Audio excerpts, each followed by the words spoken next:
Hello दोस्तों, जैसे कि तुम्हें पता है एयरफोर्स का एग्जाम चल रहा है। आज से स्टार्ट हो चुका है, 22 मार्च है और आज 3 शिफ्ट हुए हैं। और इन 3 शिफ्ट में पहले दिन में क्या क्या क्वेश्चन आए हैं वो सब के सब मैंने बच्चों से पूछे और हमारी पूरी टीम ने, और जितने भी क्वेश्चन हैं इंग्लिश से रिलेटेड वो सारे के सारे क्वेश्चन मैं तुम्हें करवा रहा हूँ।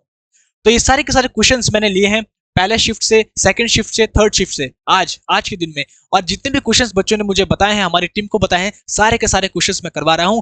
और ये मेरा प्रेडिक्शन है कि इन्हीं क्वेश्चन से तुम्हारे कल के एग्जाम में आएगा। पर इस पे थोड़ा सा टर्न एंड ट्विस्ट वो कर देगा, थोड़ा सा हल्का सा चेंज कर देगा, लेकिन क्वेश्चंस यही आएंगे। तो ये सारे के सारे क्वेश्चंस बहुत इंपॉर्टेंट है। तो आज मैंने, क्योंकि मैं अगर पहली शिफ्ट होती फिर मैं वीडियो डालता, सेकंड शिफ्ट होती तो इस पे फिर मजा नहीं आता। तो मैंने क्या किया है, तीनों के तीनों शिफ्ट का एक ही साथ मैं तुम्हें ये क्लास डाल रहा हूं। और इस क्लास में सारे के सारे जितने भी क्वेश्चंस आएंगे वो सारे के सारे क्वेश्चंस मैं करवा रहा हूं। तो जल्दी से इस क्लास को पहले लाइक फेंक के मारो, दिल फेंक के मारो, लाइक करो इस क्लास को। और इसके बाद फिर हम जल्दी से स्टार्ट करते हैं हमारे जितने भी क्वेश्चंस इंग्लिश में आए हैं इस फर्स्ट दिन में। तो मैं तुम्हें सारे का सारा अपडेट देता रहूंगा और मैं गारंटी देता हूं ये जो क्लासेस है ना तुम्हारे इतनी इंपॉर्टेंट होने वाली है। जिनका भी कल एग्जाम है भैया ये क्लासेस देख के जाना जरूर। और जितनी भी चीजें मैं तुम्हें लिखवा रहा हूँ, करवाऊंगा, वो सारे के सारा मैं तुम्हें टेलीग्राम में पीडीएफ दे दूंगा। तुम्हें कुछ भी एक्स्ट्रा लिखने की, करने की जरूरत नहीं है, नोट करने की। सब का सब तुम्हें टेलीग्राम चैनल में मिल जाएगा। तो वीडियो के नीचे डिस्क्रिप्शन है, टेलीग्राम चैनल को ज्वाइन कर लो और वहां से PDF free of cost download कर लो। सब के सब मैं चाहता हूँ बस इस बार तुम्हारा एग्जाम फूटे, बस इस बार तो तुम्हें गवर्नमेंट जॉब मिले। यही मेरा इस बार का ड्रीम है जो कि तुम पूरा करोगे। तो चलो बिना टाइम वेस्ट किए करते हैं आज की धमाकेदार क्लास को स्टार्ट।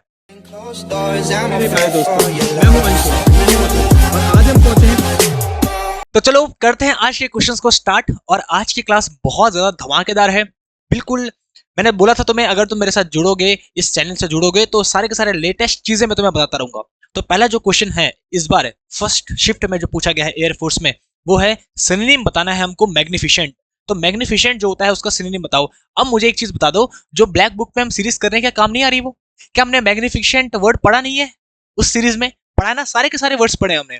तो मैग्निफिसेंट मतलब होता है वो चीज जो शानदार हो, शानदार हो, जानदार हो, जैसे तुम लोग हो। तो शानदार, मैग्निफिसेंट का मतलब होता है। अब इसका सिनोनिम बताना है, पर्यायवाची बताना है। तो सिनोनिम क्या होगा?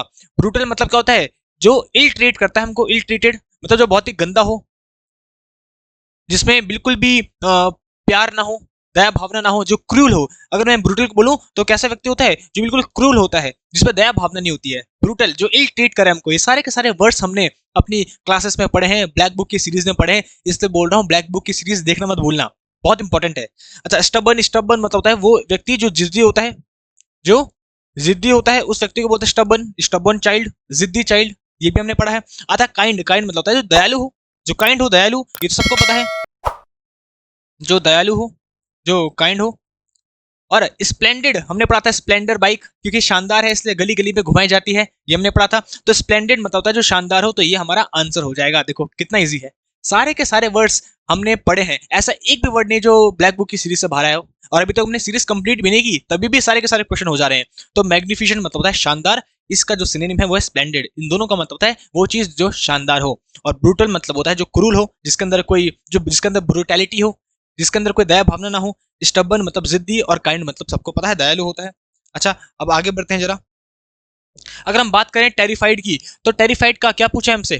टेरिफाइड का अपोजिट मीनिंग पूछा है हमसे। अपोजिट क्या होगा टेरिफाइड? अब टेरिफाइड मतलब सबको पता है, this movie was very terrifying. तो टेरिफाइड मतलब होता है जो डरा हुआ हो, जो भयानक हो, जो खतरनाक हो। और टेरिफाइड का ही जो मतलब होता है टॉर्पिड। टॉर्पिड मतलब होता है जो भयानक हो। तो अगर सिनोनिम पूछता तो ये इसका सिनोनिम हो जाता। अगर वो सिनोनिम पूछता तो ये इसका सिनोनिम हो जाता। टॉर्पिड मतलब ही होता है जो जिससे हमको डर लगता है, जो भयानक हो, जो टेरिफाइड हो। ऐसे याद रखो, टॉर्पीडो मिसाइल सुनिए, टॉर्पीडो मिसाइल। तो टॉर्पीडो मिसाइल को सुन के अच्छे अच्छे खासे कांप जाते हैं, तो टेरिफाइड। तो टॉर्पिड, टेरिफाइड, टॉर्पिड, टेरिफाइड, तो दोनों का मतलब होता है जो भयानक हो। टॉर्पीडो मिसाइल से याद रखो। तो अगर इसका सिनोनिम पूछा तो टॉर्पिड हमारा आंसर होता है। लेकिन हमको पूछा क्या है? अपोजिट पूछा है, एंटीनिम पूछा है, जो अपोजिट हो। तो अपोजिट क्या होगा इसका?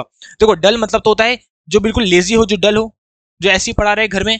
और इसका अपोजिट को जो एनर्जेटिक हो, जो मस्त हो। देखो ये दोनों के दोनों आपस में एंटोनिम है। तो डल मतलब जो लेजी हो, बिल्कुल डल पड़ा रहे, ये भी हमने पढ़ा है। और एनर्जेटिक मतलब जिसमें बिल्कुल जोश और जज्बा हो। और फियरलेस मतलब जिसमें कोई डर ना हो। फियरलेस कौन होगा? जिसमें कोई डर ना हो। तो ये हमारा आंसर हो गया। देखो, टेरिफाइड मतलब डर, और फियरलेस मतलब जिसमें कोई डर ना हो, जो मस्त हो, एकदम झकास हो। देखो हमारा आंसर हो गया। तो मैं बोल तो रहा हूँ, जब हम पढ़ते हैं तो वो उस पढ़ाई का फायदा मिलता है।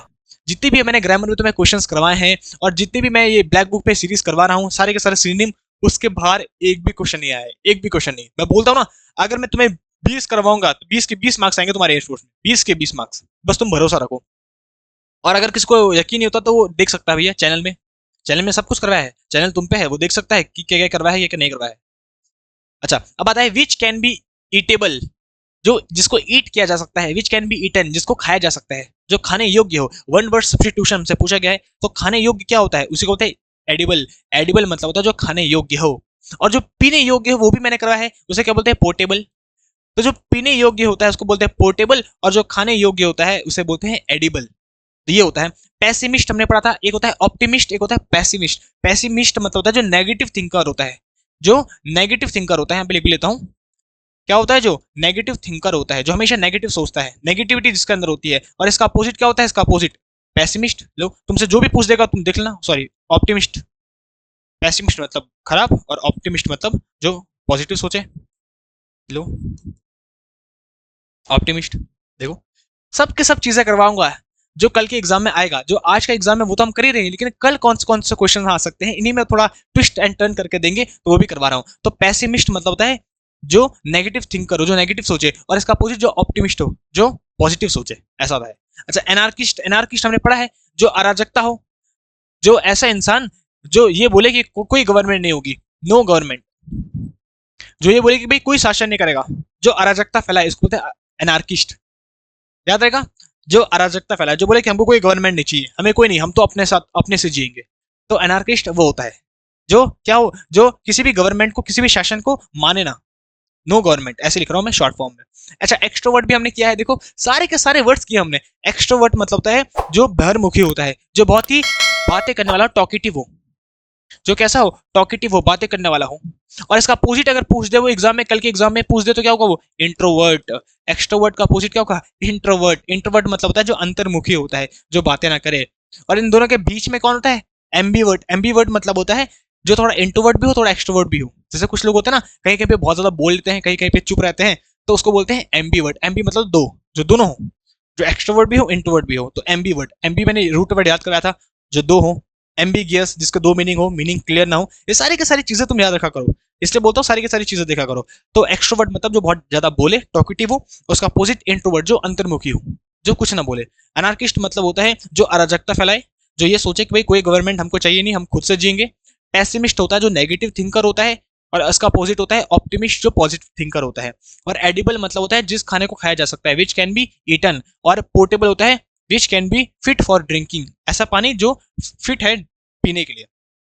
अच्छा, अब यहाँ पे बोला है select the correctly spelled word, ऐसा वर्ड पहचानो जो करेक्टली स्पेल्ड हो, जिसकी स्पेलिंग करेक्ट हो।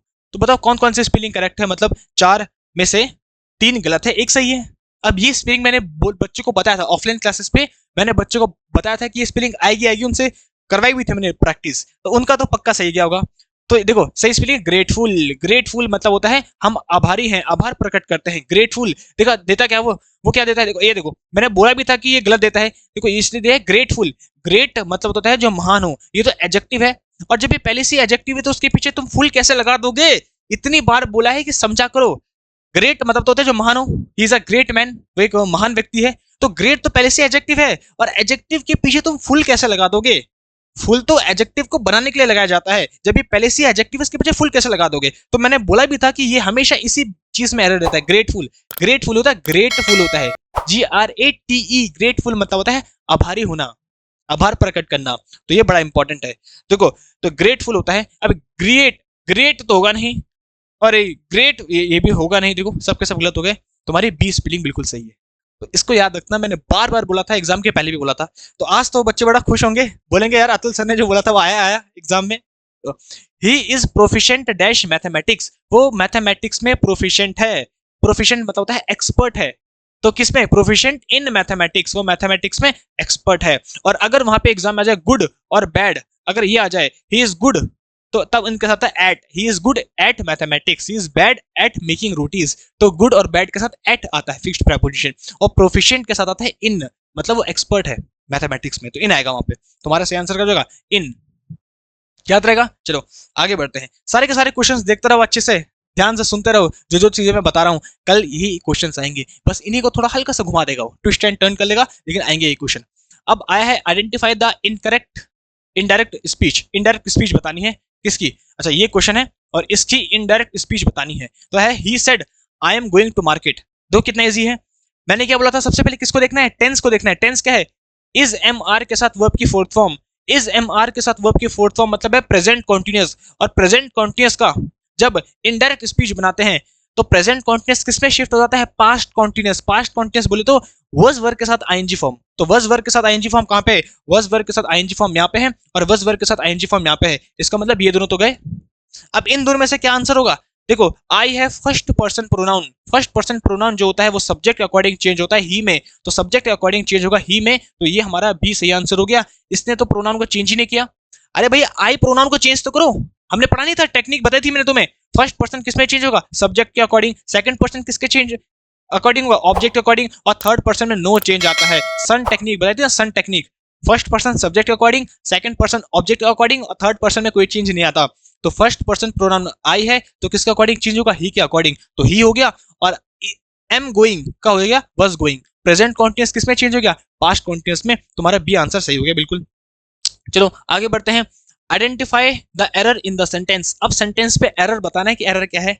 तो कंजंक्शन चैप्टर का है, ये मैंने तुम्हें पहले ही करवाया है। कंजंक्शन में देखो एक भी क्वेश्चन ऐसा नहीं है जो कि मैंने यूट्यूब के जो ग्रामर सीरीज है उस पे ना करवाया हो। सारे के सारे क्वेश्चन उसी से आए हैं। देखो नीदर के साथ कौन सा पेयर बनता है? नॉर का। तो नीदर के साथ किसका पेयर बनता है? नॉर का। तो नीदर ही नॉर हिज फ्रेंड्स, ये है फर्स्ट सब्जेक्ट, ये है सेकंड सब्जेक्ट।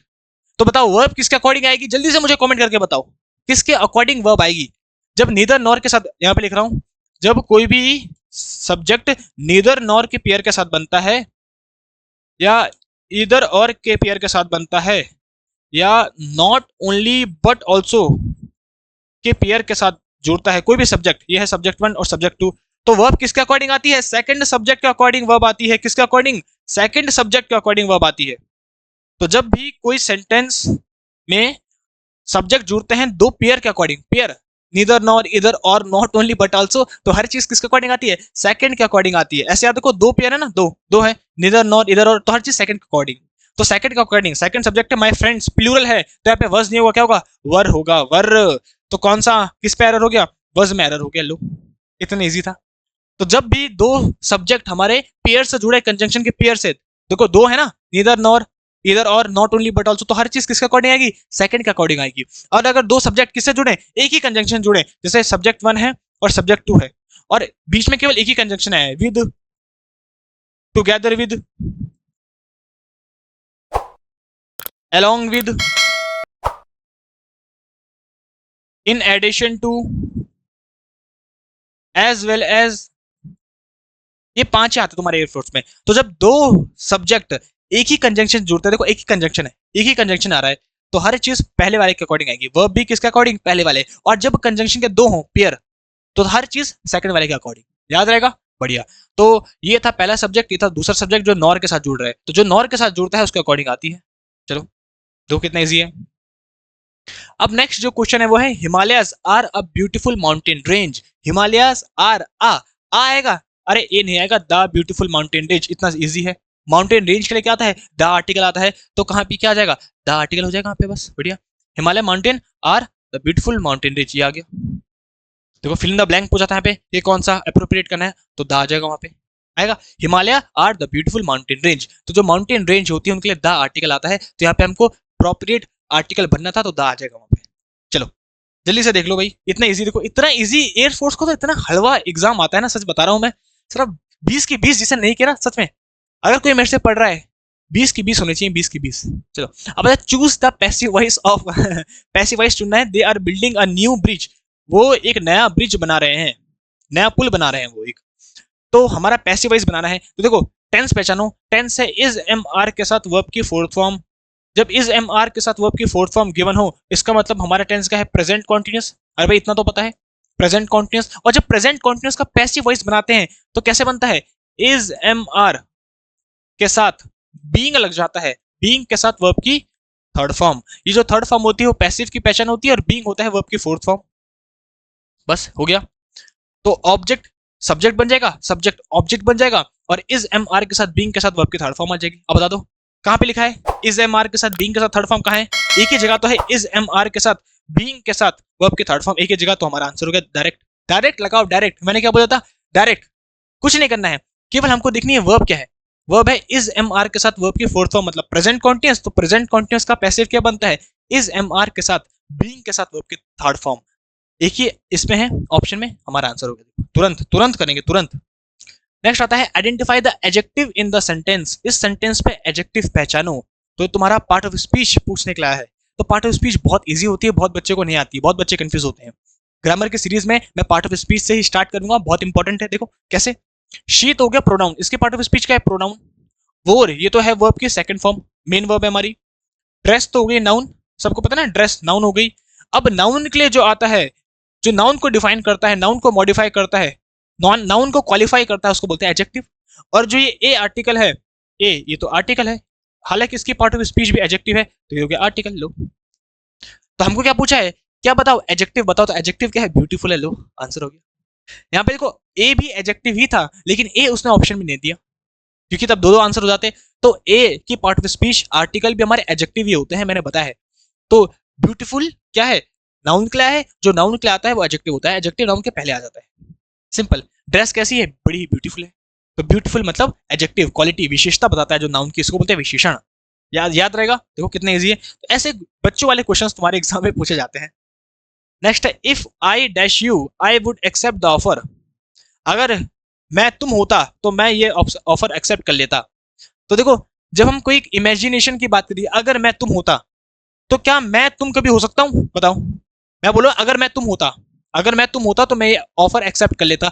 तो क्या मैं तुम हो सकता हूं? अरे नहीं भाई, तुम हो, मैं हूं। तो क्या मैं तुम हो सकता हूं? कभी नहीं हो सकता। इसका मतलब हम क्या कर रहे हैं? इमेजिनेशन कर रहे हैं। और इमेजिनेशन सेंटेंस पे, इमेजिनरी सेंटेंस पे मैंने एक टेक्निक बताती। जब भी हम इमेजिन करते हैं तो इमेजिनरी सेंटेंस पे क्या करते हैं? हम क्या करते हैं? जब भी मेन वर्ब दिख जाए तो हमेशा वर्ब की सेकंड फॉर्म ही आती है, सिंपल पास्ट। और जब तुम्हें हेल्पिंग वर्ब दिख जाए तो हेल्पिंग वर्ब हमेशा वर ही आती है। लो, मैंने करवाया था। इमेजिनरी सेंटेंस जब भी दिख जाए इसकी पहचान होती है इफ, इफ, एज दो, सपोजिंग। जब भी तुम्हें ये वर्ड दिख जाए, इफ, इफ, एज दो, सपोजिंग, जब भी ये वर्ड दिख जाए तो समझ जाना इमेजिनेशन वाला सेंटेंस है, इमेजिनेशन कर रहे हैं। और तुम्हें देख के पता चल रहा है अगर मैं तुम होता, क्या मैं तुम हो सकता हूँ? नहीं हो सकता। इसका मतलब इमेजिनेशन कर रहे हैं। अगर मैं चिड़िया होता, अगर मैं भगवान होता, अगर मैं प्रेसिडेंट होता, अगर मैं प्राइम मिनिस्टर होता है, अगर मेरी जॉब लग गई होती, तो ये सब सब इमेजिनेशन कर रहे हैं। तो इमेजिनेशन में टेक्निक याद रखो, अगर मेन वर्ब कहीं आ गई तो हमेशा वर्ब की सेकंड फॉर्म ही आएगी, और अगर हेल्पिंग वर्ब आ गया तो हमेशा वर ही आएगा। तो यहाँ पे हेल्पिंग वर्ब की बात करें तो हमेशा वर ही आ जाएगा। लो, इफ आई वर यू, इसका मतलब है कि अगर मैं तुम होता। याद रहेगा। अगर मैं ऐसे बोलूं, if I was a president, तो वॉज लगा दो तो तुम ये बोल रहे हो कि मैं सच में प्रेसिडेंट था।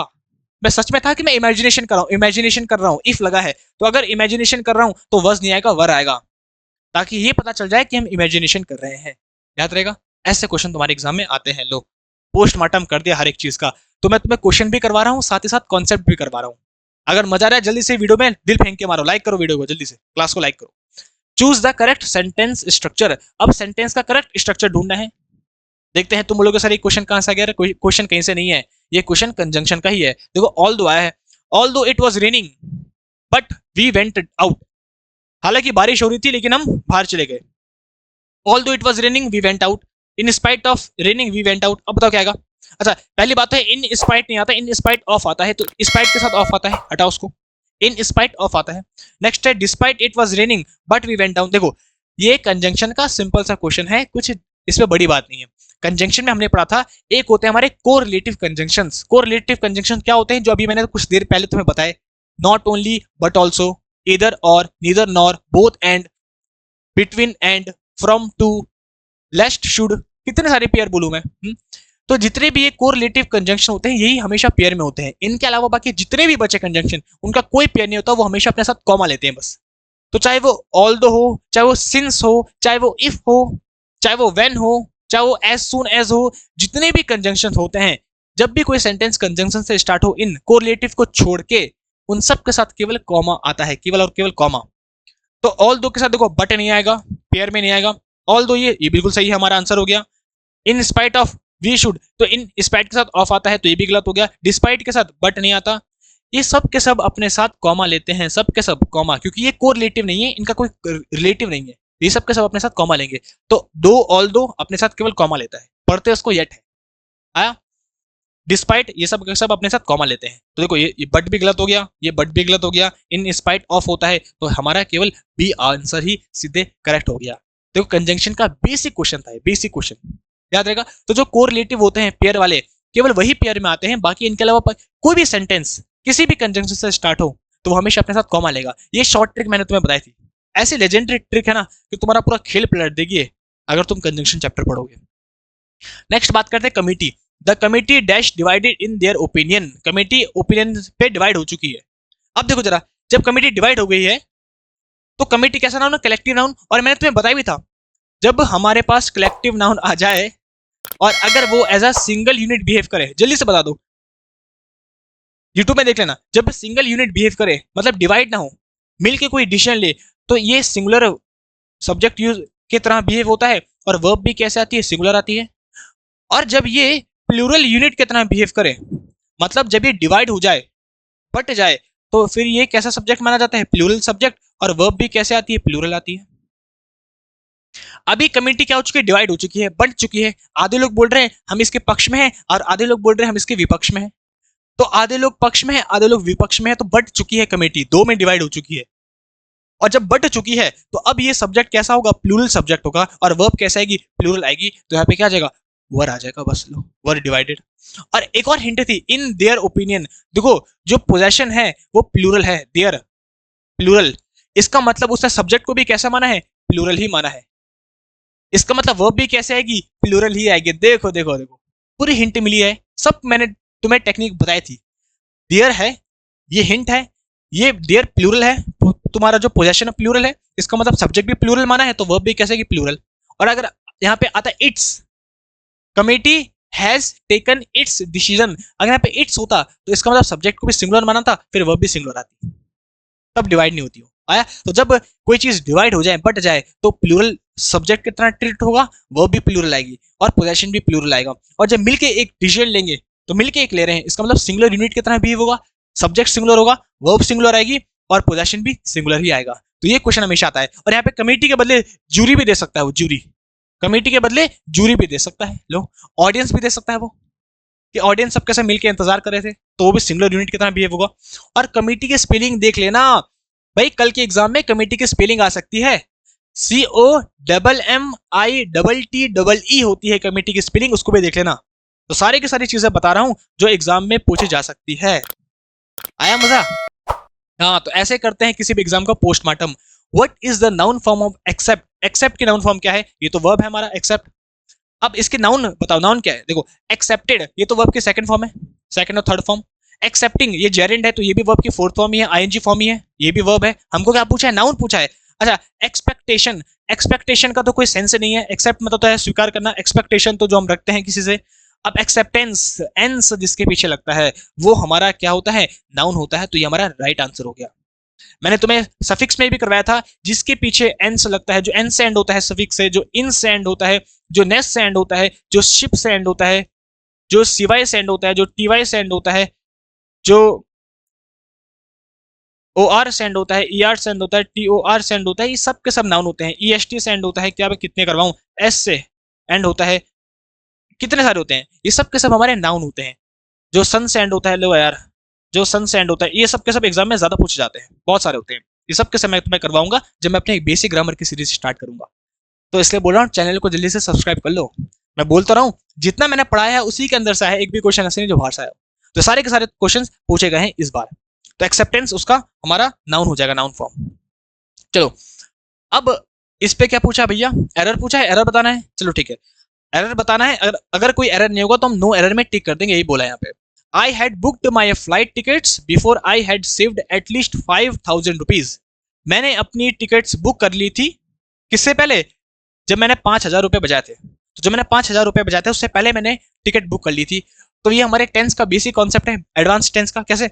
हमने बोला जब हम पास्ट के दो घटना के बारे में बात करें, मान लो पास्ट में दो घटनाएं घटी, पहले एक घटना घटी, उससे कुछ टाइम बाद दूसरी घटना घटी। तो जब हम पास्ट के दो घटनाओं के बारे में बात करें, कैसे कर रहे हैं कि मैंने फ्लाइट टिकट बुक कर ली थी किसके पहले, जिसके पहले मैंने 5,000 रुपए बचाए थे। तो मैंने पहले 5,000 रुपए बचाए थे, उससे पहले मैंने टिकट बुक कर ली थी। तो पास्ट के दो घटनाएं बता रहे हैं। तो पहली घटना क्या थी? पहली घटना तो ये है, टिकट्स बुक कर ली थी मैंने, ये पहली घटना है। किसके पहले? इसके पहले। ये है दूसरी घटना। तो इसके पहले मैंने टिकट बुक कर ली थी। तो जो पहली घटना होती है वो पास्ट परफेक्ट में होती है। पास्ट परफेक्ट बोलो तो हैड के साथ वर्ब की थर्ड फॉर्म, और सेकंड घटना होती है सिंपल पास्ट मतलब वर्ब की सेकंड फॉर्म। लो, तो क्या बोल रहे हैं हम? मैंने अपनी टिकट बुक कर ली थी, ये काम हो चुका था कंप्लीट, पास्ट परफेक्ट। देखो बिल्कुल सही है, मैंने अपनी टिकट बुक कर ली थी, हैड के साथ वर्ब की थर्ड फॉर्म। मैंने अपनी टिकट बुक कर ली थी, हो चुका था काम। किसके पहले हो चुका था? जब मैंने 5,000 रुपए बचाए। तो ये होगा सिंपल पास्ट में। तो सिंपल पास्ट में होगा तो ये है वर्ब की सेकंड फॉर्म। हैड को हटा दो, हैड की कोई जरूरत नहीं है, हैड की कोई जरूरत नहीं है। अब बता दो किस पार्ट में एरर है? आई हैव सेव्ड, तो सेकंड पार्ट में एरर हो गया। लो, आया? तो जब पास्ट की दो घटनाएं बताएं और पहली घटना कंप्लीट हो चुकी थी, किसके पहले? इसके पहले। जब मैंने 5,000 रुपए बचाए उसके पहले मैंने टिकट बुक कर ली थी, तो हो चुका था काम, तो पास्ट परफेक्ट। और उसके बाद ये काम हुआ तो ये है सिंपल पास्ट। तो आई सेव्ड एटलीस्ट 5,000 रुपए। आया इतना समझ को? समझ पे देखो कितना इजी है, बस इतना इजी है, ऐसे करना है क्वेश्चन। तो सारे के सारे कॉन्सेप्ट वही हैं जो हमने पढ़े हैं। और अच्छा, मैंने एक टेक्निक भी बताई थी इसके साथ, मैंने इसके साथ टेक्निक भी बताई थी, जल्दी से दिल फेंक के मारो, ये टेक्निक बताई थी कि नहीं बताई थी? देखो, मैंने बोला था बिफोर के साथ, बिफोर के साथ हमेशा सिंपल पास्ट आता है मतलब वर्ब के सेकंड फॉर्म, और आफ्टर के साथ आने वाला, आगे वाला हमेशा पास्ट परफेक्ट में आता है। पास्ट परफेक्ट मतलब हेड के साथ वर्ब की थर्ड फॉर्म। ये भी मैंने तुम्हें टेक्निक बताई थी। अगर तुम भूल जाओ कॉन्सेप्ट, मैंने टेक्निक भी बताई थी। जो बिफोर के साथ आगे आने वाला फ्रेज होता है वो हमेशा सिंपल पास्ट में आता है, और जो आफ्टर के साथ आगे आने वाला होता है वो हमेशा पास्ट परफेक्ट में आता है। तो जो बिफोर के साथ आने वाला है वो सिंपल पास्ट में आएगा, तो इस पार्ट में आएगा। देखो, ये मैंने टेक्निक बताई थी, शॉर्ट ट्रिक, अगर याद करना है तो। आया मजा? इस टेक्निक को भी याद कर लो। और ये सारी की सारी पीडीएफ जो है तुम्हें मैं टेलीग्राम में दे दूंगा, वहां से देख लेना और रात को पढ़ते रहना। अब नेक्स्ट जो क्वेश्चन हमारे सामने, उसमें भी हमको क्या क्या है? अच्छा, पैराजंबल है। अब हमको पैराजंबल बोला है, पीक्यूआर से इनको अरेंज करना है, ABCD. It is the art of exchanging thoughts. अब देखो, मैंने ये चीजें मैंने ऐसी प्रैक्टिस करवा दूंगा ना तुम्हें, सच बता रहा हूँ, ऐसी प्रैक्टिस कि तुम एक्सपर्ट बन जाओगे। क्लोज टेस्ट की तो मैं लेके आ गया हूँ सीरीज। अब जब पीक्यूआरएस की सीरीज लेके आऊंगा पैराजंबल की, सच बता रहा हूँ, एक्सपर्ट बना दूंगा, एक्सपर्ट। देखो क्या है, it is the art of exchanging thought, ये एक कला है थॉट्स को एक्सचेंज करने की। अब जो इट है वो प्रोनाउन है। इट क्या है? प्रोनाउन। और प्रोनाउन किसके लिए आता है? हमेशा नाउन के लिए आता है। तो पहले नाउन गिवन होना चाहिए। जो इट आया है प्रोनाउन, वो किस नाउन के लिए आया है? इट किस नाउन के लिए आया? तो पहले नाउन गिवन होना चाहिए। इसका मतलब इससे सेंटेंस स्टार्ट नहीं हो सकता। हम क्या ढूंढ रहे हैं? इंट्रोडक्टरी सेंटेंस ढूंढ रहे हैं कि इंट्रोडक्शन कहां से है, स्टार्ट कहां से होगी, इनमें से स्टार्ट कहां से होगा? बी से, डी से, बी से, किस से स्टार्ट होगा? तो इट से तो स्टार्ट हो नहीं सकता, क्योंकि इट जो है वो प्रोनाउन है, किसी ना किसी नाउन के लिए होगा, तो पहले नाउन गिवन होना चाहिए। नॉट एवरीबडी कैन पेंट और प्ले म्यूजिक। हर कोई म्यूजिक नहीं बजा सकता है, पेंट नहीं कर सकता है, but almost everyone can talk. लेकिन सबके सब बात जरूर कर सकते हैं। सबके सब पेंटिंग वगैरह तो नहीं कर सकते, लेकिन बात सबके सब कर सकते हैं। उसके लिए तो कोई टैलेंट चाहिए नहीं, ठीक है। Does it afford. अब जो डज होता है वो हमेशा कंक्लूजन दिखाता है, किसी भी चीज का सारांश दिखाता है, समरी दिखाता है, तो लास्ट में आता है। तो ये हमारा एंडिंग स्टेटमेंट होगा, हो सकता है बिल्कुल। एंडिंग मतलब एंड हो रहा होगा सी से। तो एंड सी से कहां हो रहा है? एक तो यहां हो रहा है, एक तो यहां हो रहा है। मैंने क्या बोला था? हमेशा जो डज होता है, डज हमेशा किसी चीज को कंक्लूड करता है। कंजंक्शन चैप्टर में बताया था। और पैराजंबल की ट्रिक भी यही होती है, जिसका मतलब एंडिंग इधर से हो रही है, सी एंडिंग होगा। दस क्यों कंक्लूड करता है? It afford the greatest pleasure to the greatest number. ये प्लेजर को बढ़ा देता है ग्रेटेस्ट नंबर के। अच्छा, अब आता है conversation is a fine art. Conversation कैसी है? बात करना कैसे? फाइन आर्ट है, कला है, फाइन आर्ट है। तो देखो, अब हम समझ पा गए हैं कि हम किसके बारे में बात कर रहे थे। ये जो तीनों चीजें चल रही थी, किसके बारे में चल रही थी? कन्वर्सेशन के बारे में चल रही थी। तो डी से हमारा सेंटेंस स्टार्ट होगा, कन्वर्सेशन से। इसका मतलब ये हटा, ये हटा, डी से स्टार्ट होगा। और कन्वर्सेशन एक फाइन आर्ट है, और उसी कन्वर्सेशन नाउन के लिए, उसी नाउन के लिए ये जो इट आया है वो इसी नाउन के लिए है, pronoun. It is the art of exchanging thoughts. एक कला है, ये एक आर्ट है, क्या? थॉट को एक्सचेंज करने की, उसी को तो कन्वर्सेशन बोलते हैं, एक्सचेंजिंग ऑफ थॉट्स। अब देखो, ये था नाउन और इस नाउन के लिए है इट। तो डी के बाद आएगा ए, तो डी के बाद आएगा ए, तो हमारा कौन सा आंसर है? ये आंसर हो गया। देखो, ऐसे हमको दिमाग लगाना होता है। अब देखो, जो और टीचर है वो तुमको इसी को बस तुम्हारे आंसर बता देंगे। ये बोलेंगे कि इसके बाद ये बैठ रहा है, इसके बाद ये तो बैठ रहा है, लेकिन क्यों बैठ रहा है? बहुत सारे बच्चे पहचान नहीं पाते कि क्यों बैठ रहा है। मैंने तुम्हें बता दिया क्यों बैठ रहा है। कैसे? कन्वर्सेशन नाउन है, देखो जिसके पीछे TION लगता है वो नाउन होता है, और इसी कन्वर्सेशन नाउन के लिए यहाँ पे प्रोनाउन आया है। तो पहले डी आएगा, उसके बाद ए आएगा। तो ये है इंट्रोडक्शन, ये है ए। और देखो 10 लास्ट में हमको एंडिंग बताता है कि 10 इसीलिए अतः, तो इसने लास्ट में कंक्लूड कर दिया, तो ये एंडिंग स्टेटमेंट होगा, तो सी एंडिंग स्टेटमेंट था। ऐसे भी तुम कर सकते हो। बताओ आया मजा भाई? मजा आ रहा है? तो हर चीज मैं तुम्हें करवा रहा हूं पूरा। चलो आगे बढ़ते हैं। अब हमारे पास पैसेज गिवन है और लास्ट के जो 4 आंसर्स हैं हमारे क्वेश्चंस, वो पैसेज के हैं। अब जल्दी से एक बार पैसेज को भी पढ़ लेते हैं, इसका भी पोस्टमार्टम करते हैं। The digital age has transform the way we communicate and access information. जो डिजिटल एज है आजकल की हमारी, देखो एआई की एज है, उसने ट्रांसफॉर्म कर दिया, चेंज कर दिया है किसका वे, कम्युनिकेशन के तरीके को चेंज कर दिया है, और हमारे इंफॉर्मेशन को लेने की, एक्सेस करने की चीजों को बिल्कुल चेंज कर दिया है। भाई आजकल तो हमारे पास फोन है, सारी की सारी इन्फॉर्मेशन वहीं से मिल जाती है। देखो तुम भी जो पढ़ाई कर रहे हो किससे कर रहे हो, फोन से कर रहे हो। तो जो डिजिटल एज है, जो ये एरा है, जो ये समय है, इसने हर एक चीज को चेंज कर दिया है, कम्युनिकेशन को भी चेंज कर दिया है, और उसके साथ जो हम इन्फॉर्मेशन को एक्सेस कर रहे हैं उसको भी चेंज कर लिया है। While it offers numerous benefits such as instant connectivity, access to vast resources, it also present challenges. अच्छा देखो, वाइल मतलब के दौरान को, तो जिस दौरान वो हमको इंस्टेंट कनेक्टिविटी दे रहा है, हर जगह इंटरनेट मौजूद है, हम किसी से भी कनेक्ट हो सकते हैं, हमको बहुत सारे रिसोर्सेज मिल चुके हैं। देखो पढ़ाई के लिए भी तुम्हारे लिए कितने रिसोर्सेज हैं, हजारों यूट्यूब चैनल हैं, तो सब के सब तो प्रोवाइड कर रहा है। लेकिन उसी दौरान बहुत सारी चैलेंजेस भी आ रही है। कैसे कैसे challenges? The constant barrage of information can lead to information overload. जो कॉन्स्टेंट इंफॉर्मेशन आ रही है उससे इंफॉर्मेशन ओवरलोड हो रहा है। इसका मतलब क्या हो रहा है? देखो इतनी इंफॉर्मेशन आ चुकी है कि बच्चे कंफ्यूज हो गए हैं। ये तो है, इतनी इंफॉर्मेशन आ चुकी है कि इंफॉर्मेशन ओवरलोड हो गया है। अब हजारों टीचर हैं, बच्चे कंफ्यूज है किससे पढ़े, हजारों चैनल्स हैं, कहां से पढ़े, हजारों तरीके हैं किसी काम को करने के लिए, कौन सा तरीका अपनाएं। तो जो डिजिटल एरा है उसने हमारी कनेक्टिविटी को जोड़ दिया है, नॉलेज वगैरह दे दिया है, लेकिन प्रॉब्लम क्या आ रही है कि नॉलेज हद से ज्यादा हो चुका है, तो इन्फॉर्मेशन का ओवरलोड हो चुका है, बच्चे पागल हो गए। Making it difficult to discern reliable source. Reliable मतलब होता है किसी में रिलाय करना, काउंट करना, किसी पे निर्भर होना। तो लोग ये समझ नहीं पा रहे कि किस रिसोर्स पे हम निर्भर हों, किस में हम रिलाय करें, किस रिसोर्स कौन सा अच्छा है, क्या करें, इस पे कंफ्यूज हो गए क्योंकि इन्फॉर्मेशन बहुत ज्यादा बढ़ चुकी है, ओवरलोड हो गए।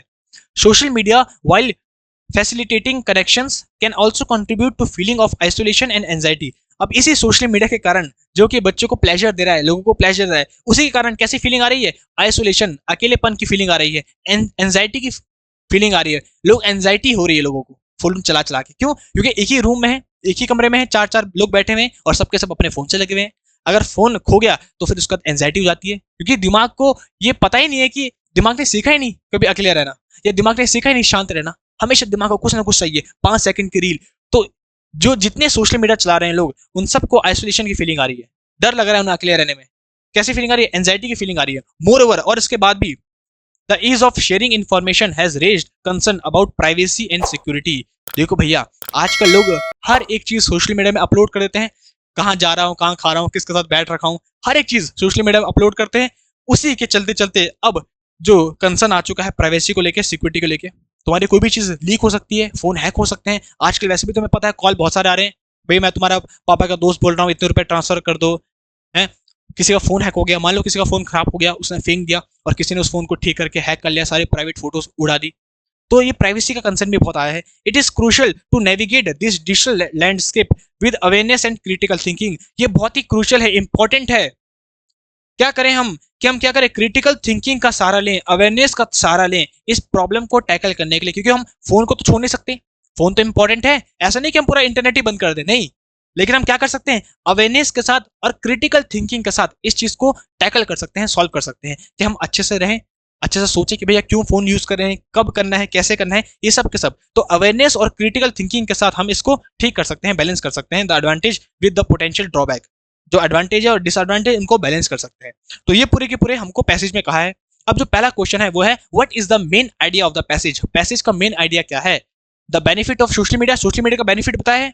The drawbacks of digital communication, digital communication के ड्रॉबैक्स बताए हैं। देखो मेन आइडिया क्या होगा?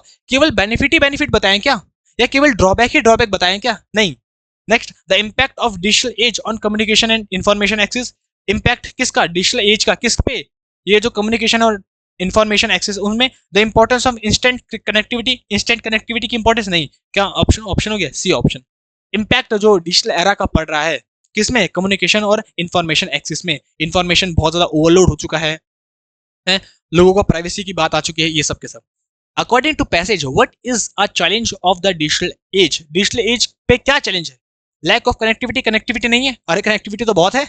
इन्फॉर्मेशन ओवरलोड हो चुकी है, हाँ बिल्कुल सही कहा, यही तो हमारा आंसर है। इन्फॉर्मेशन बहुत ओवरलोड हो चुका है, यही हमारा चैलेंज है, इन्फॉर्मेशन ओवरलोड।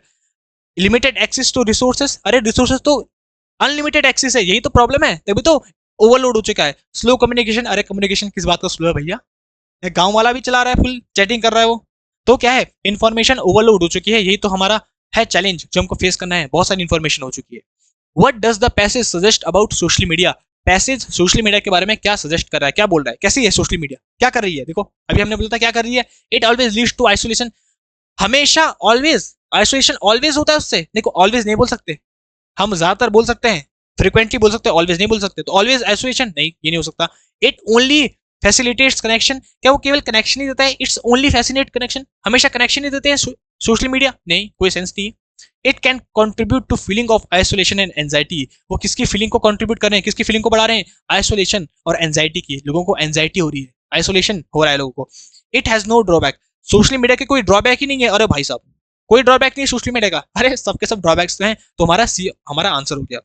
अब आज का जो लास्ट क्वेश्चन है फर्स्ट शिफ्ट का एयरफोर्स का 22 मार्च का, वो लास्ट क्वेश्चन ये है तुम्हारे, what is crucial for navigating the digital landscape? ये जो डिजिटल एरा है इसको ठीक करने के लिए क्या क्या स्टेप्स हम ले सकते हैं, क्या क्रूशियल स्टेप्स हैं? मैं तुम्हें एक बार लास्ट पे पैसेज करवा देता हूं, तुम खुद अपने आंखों से देख लो, मैंने लास्ट बताया था कौन से स्टेप है। क्रिटिकल थिंकिंग लिखा था ना वहां पे, अगर हम नेविगेट कर सकते हैं लैंडस्केप को किससे? अवेयरनेस एंड क्रिटिकल थिंकिंग से, तो अवेयरनेस बढ़ाई दी जाए और क्रिटिकल थिंकिंग बढ़ा दी जाए तो हम इसको टैकल कर सकते हैं। कहाँ है अवेयरनेस और क्रिटिकल थिंकिंग? हमारा सी ऑप्शन हो गया, अवेयरनेस और क्रिटिकल थिंकिंग से हम जितने भी हमारे ये सोशल मीडिया में जो भी चल रहा है उन सबको टैकल कर सकते हैं। तो ये हमारे क्वेश्चंस थे फर्स्ट शिफ्ट के एयरफोर्स के 22 मार्च के, जो कि हमने सारे के सारे क्वेश्चन कर दिए हैं। अब एक बार जल्दी से अपनी नजरें फेरो इन सब से, और उसके बाद फिर हम सेकंड शिफ्ट करते हैं, जल्दी से देखो ये सारे के सारे, उसके बाद हम सेकंड शिफ्ट करेंगे। ये सारे के सारे क्वेश्चंस आज हमने किए, देखो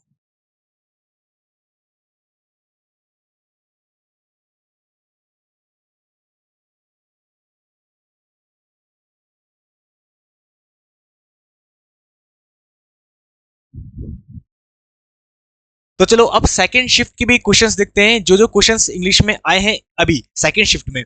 अब जितने क्वेश्चंस मुझे बच्चों से पूछ के मिले वो सारे के सारे क्वेश्चंस मैंने यहाँ पे लिख दिए हैं तुम्हारे लिए, और बाकी जितने भी क्वेश्चंस है वो तुम मुझे भेजते रहना, जो तुम्हें डिस्क्रिप्शन में नंबर दिखेगा और यहाँ पे जो तुम्हें नीचे नंबर दिख रहा होगा, इन सब नंबर्स पे तुम अपने क्वेश्चंस भेजते रहो, जो भी तुम्हें क्वेश्चंस मिल रहे हैं एयरफोर्स रिलेटेड।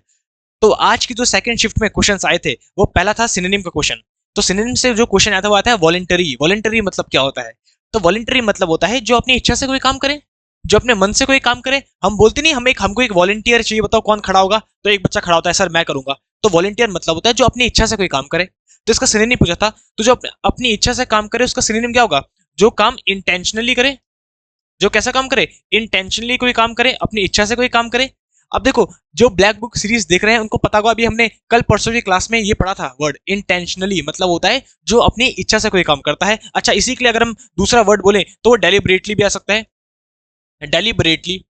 अब हमको ये नहीं पता है कि बच्चे ने ये नहीं बताया कि ऑप्शन में कौन सा आंसर था, तो मैंने तुम्हें दोनों लिखवा दिए जो एग्जाम में आ सकते हैं। इंटेंशनली, डेलिबरेटली, दोनों का मतलब होता है वो काम जो अपनी इच्छा से करता है कोई भी, जिसको हम वॉलंटरी बोलते हैं। जैसे हम वॉलंटियर चुनते हैं तो अपनी इच्छा से जो काम करता है, तो जो तुम्हें आंसर दिखा उस पर तुम टिक कर देना। तो ये सारे के सारे क्वेश्चंस कल के एग्जाम में आ सकते हैं, इससे सारे के सारे क्वेश्चंस देख लो, रिवाइज कर लो, पढ़ लो अच्छे से, और जितनी भी चीजें करवा रहा हूँ उनकी पीडीएफ मैं तुम्हें टेलीग्राम चैनल में लिंक पे दे दूंगा नीचे, तो वहां से डाउनलोड कर लेना उसको और रात को पढ़ लेना। अच्छा अब दो एंटीनिम तुमसे पूछे थे, एक ऑडेसिटी पूछा था और एक अनरीजनेबल पूछा था। ये दोनों के दोनों एंटीनिम भी पूछे थे तुमसे, मतलब इसका अपोजिट मीनिंग बताना है।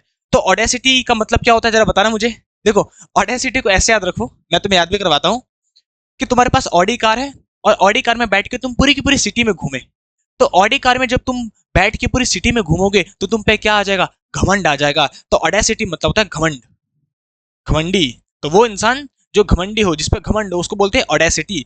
तो ऑडेसिटी क्या, अच्छा पहले इसका मीनिंग बता देता हूँ। घमंडी इंसान को क्या बोलते हैं? एरोगेंट। क्या बोलेंगे इसको? एरोगेंट बोलेंगे। अच्छा उसी के लिए एक और बोल सकते हैं पॉम्पस, जो पॉम्पस हो, एरोगेंट हो, या बोल सकते हैं जिसमें प्राइड हो। अब इसका एंटीनिम पूछे थे तुमसे, अपोजिट। तो ये तो इसका सिनोनिम हो गया। अगर सिनोनिम पूछता तो प्राइड करते, एरोगेंट करते, पॉम्पस करते। अगर इसका एंटीनी पूछा है अपोजिट, तो अपोजिट क्या हो जाएगा? ऐसा इंसान जो कि टिमिड हो, मतलब जो डरपोक हो। डरपोक को क्या बोल सकते हैं? जो कावर्ड हो, ये भी बोल सकते हो तुम। अच्छा, एक होता है घमंडी। एक कैसा हो? जो पोलाइट हो, मतलब जिसमें पोलाइटनेस हो। अच्छा, एक ऐसा इंसान जिसपे हम्बलनेस हो। तो ये सारे के सारे वर्ड्स तुम कर सकते हो, जो तुम्हें एग्जाम में दिखा उसे में टिक कर लेना। तो मैंने सारे के सारे तुम्हें बता दिए हैं। तो ऑडेसिटी मतलब जो घमंडी इंसान हो, और उसका अपोजिट तुम्हारे पास ये है, जो कमजोर हो, जो टिमिड हो, जो कावर्ड हो, ऐसा। अब नेक्स्ट जो पूछा गया था वो पूछा गया था अनरीजनेबल। अनरीजनेबल मतलब जिसके पीछे कोई रीजन ना हो, लॉजिक ना हो, जो फालतू हो। तो इसका अपोजिट क्या होगा? जो रीजनेबल हो। सिंपल सी बात है, जो कैसा हो? रीजनेबल हो। अच्छा, हमने इसको भी क्या है ब्लैक बुक की सीरीज में, रीजनेबल प्राइस मतलब वो प्राइस जो सही है, जिसके लिए हम पे कर सकते हैं। रीजनेबल है भाई, जो लॉजिकल है, जो रेशनल है, ये सब के सब हमने वर्ड किए हैं। जो हार्ड है, जो गुड है, तो ये सारे के सारे इसके अपोजिट हो गए। तो अनरीजनेबल मतलब होता है, जैसे हम बोलते नहीं है भाई ये एक शर्ट 5,000 की कर रखी है, अनरीजनेबल प्राइस है, मतलब कोई रीजन ही नहीं, कोई लॉजिक ही नहीं इसके पीछे का। और इसका अपोजिट क्या होगा? जिसके पीछे रीजन हो, जिसके पीछे लॉजिक हो, जिसके पीछे रेशनल जो हो, रेशनल थिंकिंग जिसको बोलते हैं। इसी के लिए हम गुड का यूज कर सकते हैं, हार्ड का यूज कर सकते हैं। तो सारे के सारे वर्ड्स तुम्हारे एग्जाम में है। एक बार जल्दी से नजरें फेरो, फिर आगे बढ़ते हैं। चलो, अब नेक्स्ट जो तुम्हारे पास एक क्वेश्चन आया था वो आया था ईडियम एंड फ्रेज से। और ईडियम एंड फ्रेज तुमसे पूछा गया था एड फ्यूल टू फायर, आग में और ज्यादा घी डालना, मतलब जले में नमक छिड़कना, मतलब सिचुएशन को और ज्यादा बुरा कर देना, वर्स कर देना। तो इसका मतलब क्या होगा? To worsen a bad situation, किसी खराब सिचुएशन को और ज्यादा खराब कर देना। तो ये तो बहुत इजी है, सबको आता है। देखो सबको आ गया होगा। तो एड फ्यूल टू फायर, इसका मतलब होता है किसी भी खराब सिचुएशन को और ज्यादा खराब कर देना, बैड कर देना। तो ये भी हमसे one word idiom and phrase पूछा गया था। देखो कितना इजी है। अच्छा, अब नेक्स्ट जो हम पे क्वेश्चंस पूछे गए थे वो स्पॉटिंग एरर के पूछे गए थे। तो 3 क्वेश्चंस स्पॉटिंग एरर के हमसे पूछे गए थे। तो जो पहला क्वेश्चन है उसको देखते हैं, चलो इसका पोस्टमार्टम करते हैं तुम्हारे अतुल सर के साथ। अब आता है mister Amarnath is the most ablest man in the town. जो अमरनाथ है वो मोस्ट एबलेस्ट मैन है टाउन में, मोस्ट एबलेस्ट। अब बता दो कहां पे एरर है? हाँ सही कहा, बिल्कुल सही कहा। देखो, दो सुपरलेटिव डिग्री, दो कंपैरेटिव डिग्री, दो पॉजिटिव डिग्री कभी साथ में नहीं आती। एडजेक्टिव की दो डिग्रीज कभी साथ नहीं आती। तो ये भी सुपरलेटिव डिग्री है और ये मोस्ट भी सुपरलेटिव डिग्री है। तो तुमने दो सुपरलेटिव डिग्री कैसे साथ में कर दी? तो इसको काट दो, मोस्ट को, मोस्ट की कोई जरूरत नहीं है। तो ये बी पार्ट में एरर हो गया। ये एबलेस्ट है, तो दो सुपरलेटिव डिग्री लगाने की जरूरत नहीं है। जिसके पीछे ईएसटी लगता है उसके आगे मोस्ट थोड़ी लगता है। मोस्ट तो उसके आगे लगता है जिसके पीछे ईएसटी नहीं लगता। अगर तुमने ग्रामर की सीरीज देखी तो सारे के सारे क्वेश्चंस मैंने करवाए हैं। एक भी क्वेश्चन ऐसे नहीं जो बाहर से आया होगा, सारे के सारे क्वेश्चंस करवाए हैं। अगर तुम ब्लैक बुक की सीरीज देखो, वन वर्ड सब्स्टिट्यूशन देखो, और अगर तुम ग्रामर तुमने क्लास ली है मेरे से सारी की सारी, तो सारे के सारे क्वेश्चंस करवाए हैं। और जब अभी आगे ग्रामर की सीरीज आएगी उसमें भी सारे करवाऊंगा तुम्हें। अच्छा, जो ये नेक्स्ट क्वेश्चन है ये तुम्हारे कंडीशनल सेंटेंस है। ये तुम्हारा कंडीशनल सेंटेंस से एक क्वेश्चन बना है, जिससे हमेशा क्वेश्चन बनता ही है। मैंने इतनी बार बोला है, बच्चों को इतनी बार बताता हूं, कंडीशनल सेंटेंस का क्वेश्चन तो हमेशा आता है एरर में, एयरफोर्स में। If I will pass the exam, अगर मैं एग्जाम पास करूंगा तो मेरी जॉब लग जाएगी, मेरी को जॉब मिल जाएगी। तो देखो कितना इजी है, बताओ। एक होता है कंडीशन पार्ट, एक होता है रिजल्ट पार्ट। कंडीशन क्या है? अगर मेरी जॉब लगेगी, सॉरी अगर मेरा एग्जाम निकलेगा, ये है कंडीशन। अगर मेरा एग्जाम निकलेगा तो मेरी जॉब लग जाएगी, ये हो गया रिजल्ट। तो एक होता है कंडीशन पार्ट, एक होता है रिजल्ट पार्ट, एक होता है कंडीशनल क्लॉज, एक होता है रिजल्ट क्लॉज। तो अगर मेरा एग्जाम निकलेगा तो मेरी जॉब लग जाएगी। अब बताओ क्या है इसमें एरर? जल्दी से मुझे बता दो कौन सा एरर है इस पे। बहुत इजी है भैया। जो कंडीशनल वाला सेंटेंस होता है, अगर वो सिंपल प्रेजेंट में है तो रिजल्ट किसमें होगा? Simple future. तो अगर रिजल्ट है सिंपल फ्यूचर में, विल के साथ वर्ब की फर्स्ट फॉर्म मॉडल में सिंपल फ्यूचर, अगर रिजल्ट सिंपल फ्यूचर में है तो कंडीशन सिंपल प्रेजेंट में होगी, तो विल हटा दो, केवल वर्ब की फर्स्ट फॉर्म सिंपल प्रेजेंट। लो आ गया आंसर, आया। ये सब कैसे मैंने चीजें तुम्हें बताई है कंडीशनल सेंटेंस पे, कि एक होता है कंडीशनल पार्ट, एक होता है रिजल्ट पार्ट। कंडीशन पार्ट की पहचान क्या होती है? जो इफ के साथ होता है, अगर। अगर जो कंडीशन बताता है, कैसा सेंटेंस है? कंडीशन। अगर मेरा एग्जाम पास हो गया तो मेरी जॉब लग जाएगी। तो ये है कंडीशन, ये है रिजल्ट। तो जब रिजल्ट होता है सिंपल फ्यूचर में, मॉडल के साथ वर्ब की फर्स्ट फॉर्म, तो उसका जो कंडीशनल पार्ट होता है वो होता है सिंपल प्रेजेंट में, मतलब वर्ब की फर्स्ट फॉर्म। और एक और शॉर्ट ट्रिक मैंने बताई थी, जहां भी तुम्हें कंडीशनल सेंटेंस दिख जाए, देखो शॉर्ट ट्रिक बता रहा हूं कल के एग्जाम के लिए, जहां भी तुम्हें कंडीशनल सेंटेंस दिख जाए और इफ के साथ वाला क्लॉज में कभी भी विल नहीं आएगा, फ्यूचर नहीं आएगा। कंडीशनल सेंटेंस कहीं भी दिख जाए तो इफ के साथ कभी फ्यूचर नहीं आएगा। तो जो इफ के साथ वाला क्लॉज होगा उसमें जैसे फ्यूचर दिखा, एरर मार दो। इफ के साथ कभी भी फ्यूचर टेंस नहीं आता ऐसा। अच्छा, बच्चे बोलेंगे कि सर सर एक और क्वेश्चन है, अगर यहाँ पे कल के एग्जाम में उसने विल की जगह वुड दे दिया तो, अगर उसने कल के एग्जाम में यहाँ पे विल की जगह वुड दे दिया तो फिर वहां पे क्या होगा? तो अगर ये वुड होगा, वुड के साथ वर्ब के फर्स्ट फॉर्म, तो ये हो जाएगा सिंपल पास्ट में। तो यहाँ पे क्या हो जाएगा? इफ आई, फिर ये पास्ट में हो जाएगा, past the exam, past the exam ऐसा हो जाएगा, वो पास्ट में हो जाएगा। तो ये थी हमारी सेकंड कंडीशन। अगर हमारा रिजल्ट होता है वुड के साथ वर्ब की फर्स्ट फॉर्म, तो हमारा जो कंडीशन हो जाती है वो सिंपल पास्ट में हो जाती है, past. If I pass the exam I would get the job, अगर मैं पास हो गया होता तो मुझे जॉब मिल गई होती, ऐसे याद रहेगा। चलो अब जो नेक्स्ट क्वेश्चन है हमारे पास, वो क्वेश्चन है no work have been done so far, अभी तक कोई काम नहीं हुआ है। No work have been done so far, अभी तक कोई काम नहीं हुआ है। अब देखो यहाँ पे सबको पता है, मैंने इतनी बार बताया तुम्हें, वर्क जो होता है वो होता है अनकाउंटेबल नाउन, काम जो होता है वो अनकाउंटेबल नाउन होता है, काम को गिन नहीं सकते हैं। अच्छा, बच्चे बोलेंगे सर काम काम को गिनते तो हैं, आज मैं झाड़ू भी किया है, मैंने पोछा भी किया, खाना भी बनाया, देखो 3-3 काम किए। तो तुम काम को नहीं गिन रहे हो, तुम टास्क को गिन रहे हो, और टास्क काउंटेबल होता है, 1 टास्क 2 टास्क 3 टास्क। तो तुम टास्क को गिनते हो, काम को नहीं गिनते हो, काम अनकाउंटेबल होता है। और जो अनकाउंटेबल होते हैं वो अपने साथ वर्ब कैसे लेते हैं? सिंगुलर लेते हैं, तो हैज हो जाएगा, वहां पे बी पार्ट में एरर हो जाएगा। आ गया? तो यहाँ पे एरर किस पार्ट में है? ए पार्ट में, और यहाँ पे एरर है बी पार्ट में, क्योंकि जो हमारे अनकाउंटेबल नाउन होते हैं वर्क, वो हमेशा अपने साथ सिंगुलर फॉर्म लेते हैं। अरे ऐसे याद रखो, वाटर कैसा है? पानी अनकाउंटेबल है, तो water is good for health बोलते हैं कि water are good for health बोलते हैं? Water is good for health. तो अनकाउंटेबल जो नाउन होते हैं वो हमेशा अपने साथ सिमिलर वर्ब लेते हैं, ऐसे याद रखो। और वर्क से जितने भी बनते हैं, क्लास वर्क, होमवर्क, ये सब के सब अनकाउंटेबल होते हैं, अपने साथ कौन से फॉर्म लेते हैं? वर्ब की सिंगुलर फॉर्म लेते हैं। तो ये हमारे 3 स्पॉटिंग एरर के क्वेश्चंस बने थे तुम्हारे एयरफोर्स के एग्जाम में सेकंड शिफ्ट में। अच्छा, एक और क्वेश्चन भी था जो कि बच्चों ने भेजा था, लेकिन बच्चे को याद नहीं है, इसलिए मैंने उसको यहाँ पे इंक्लूड नहीं किया, वो उनको याद नहीं था। वो क्वेश्चन नो सूनर के साथ बना था। तुमको पता होगा नो सूनर जो होता है, नो सूनर, तो नो सूनर के पेयर के साथ हमेशा क्या आता है? देन आता है। तो ये भी तुम याद रखना, कोरिलेटिव कंजंक्शन पे मैंने पढ़ा है, नो सूनर के साथ हमेशा कौन सा पेयर आएगा? देन वाला पेयर आएगा। तो ये क्वेश्चन भी आया था, याद रहेगा। अच्छा, इसी से मैं एक और चीज तुम्हें करवाता हूं, नो सूनर के साथ हमेशा देन आता है, लेकिन कोई भी सेंटेंस जब नो सूनर से स्टार्ट होता है, अब मुझे यहां पे लिख रहा हूं मैं, देखो, जब भी कोई सेंटेंस नो सूनर से स्टार्ट होता है, या हार्डली, बेयरली, स्कार्सली, रियरली, इन सब से कोई सेंटेंस स्टार्ट होता है, तो उसके बाद इन्वर्जन का लॉ लगता है। इन्वर्जन का मतलब उसके बाद पहले हेल्पिंग वर्ब आती है, तब जाके हमारा सब्जेक्ट आता है, तब जाके मेन वर्ब आती है। तो पहले हेल्पिंग वर्ब आती है, तब जाके सब्जेक्ट आता है। फिर से बोल रहा हूं, क्या बोला? 2 चीजें तुम याद रखोगे, जब भी नो सूनर आएगा तो उसके साथ पेयर में क्या होगा? हमेशा देन होगा, उसका कोरिलेटिव कंजंक्शन। और अगर कोई भी क्वेश्चन नो सूनर से स्टार्ट हुआ, या हार्डली, बियरली, स्कार्सली, रेयरली, इन सब से स्टार्ट हुआ, तो उसके बाद इन्वर्जन का लॉ फॉलो होता है, पहले हेल्पिंग वर्ब आता है, तब जाके सब्जेक्ट आता है, और तब जाके मेन वर्ब, ये सब आता है। और उसके बाद फिर हमारा पेयर कैसे बनेगा? देन से, और फिर देन के बाद क्लॉज आएगी, सब्जेक्ट वर्ब जितने भी हैं, याद रहेगा। तो ये दोनों चीजें याद रखना। तो इससे भी एक क्वेश्चन आता है स्पॉटिंग एरर में, कि जो पेयर था नो सूनर के साथ वो देन का था, वो इसके देन के बदले THEN दे देता है, देन इसके बदले वैन दे देता है, तो उसमें एरर होता है। तो एक क्वेश्चन इससे भी आया था। चलो जल्दी से इसको देखो, फिर आगे बढ़ते हैं। अब नेक्स्ट जो क्वेश्चन है हमारे, वो फिलर से आए हैं 2। देखो ये 2 क्वेश्चन आते हैं फिलर से। He will never agree dash my proposal, वो कभी एग्री नहीं करेगा मेरे प्रपोजल से, मतलब कभी सहमत नहीं होगा। तो अगर तुम्हें याद होगा चैप्टर कौन सा, जो मैंने प्रेपोजिशन कराया था, तो प्रेपोजिशन में मैंने एक चीज बताई थी, जब एग्री की बात आए, मतलब सहमत होने की बात आए, तो अगर हम किसी व्यक्ति से एग्री होते हैं तो वहां पे आता है विद। किससे? जब किसी व्यक्ति से होते हैं, किसी पर्सन से सहमत होने की बात करते हैं। और अगर किसी बात की बात करें, किसी मैटर के ऊपर बात करें, या किसी आइडिया को लेकर बात करें कि आइडिया से सहमत, तो वहां पे टू आता है। ये मैंने करवाया था, तुम देख सकते हो। तो यहाँ पे प्रपोजल जो है, प्रपोजल वो इंसान है कि मैटर है, आइडिया है? ये मैटर आइडिया है, तो एग्री टू माय प्रपोजल आएगा, बस इतना है, कि वो कभी मेरे प्रपोजल से सहमत नहीं होगा।